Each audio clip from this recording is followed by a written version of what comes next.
na hapa sasa maaskofu watanisaidia. Baba maaskofu,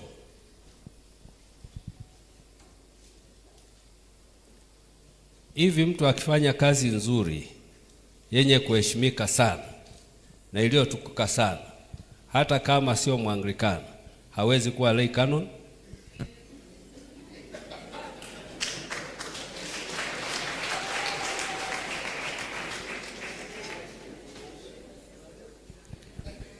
Basi kwa idhini yenu nimsimamishe tena dini.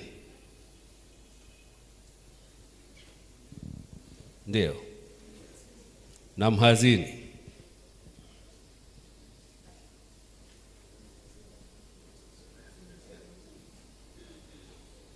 Haya, sogeni hapo mbele, nawapa kazi moja.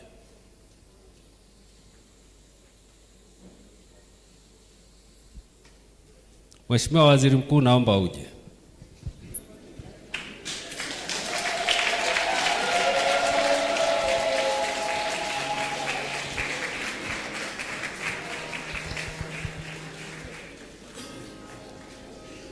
Kwa niaba ya kanisa na kwa mamlaka tuliopewa sisi, bila kukuondoa kwenye dhehebu unakoabudu, huku tukijua kanisa ni moja, tunakupa heshima ya kuwa lay canon wa kanisa Anglikana Tanzania.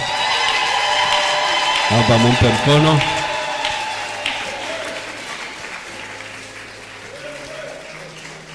Asante sana. Barikiwe sana. Makofi kwa Yesu.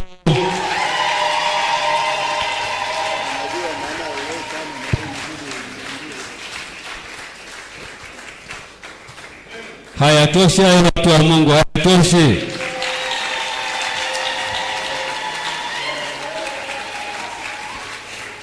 Naomba sasa tuketi. Kwa hiyo leo hapa tuna wanne wamepokea heshima hiyo, na tutapaswa sasa dean waandikie maelekezo ya namna watakavyopaswa kushiriki. Bwana Yesu Kristo asifiwe. Mheshimiwa Waziri Mkuu,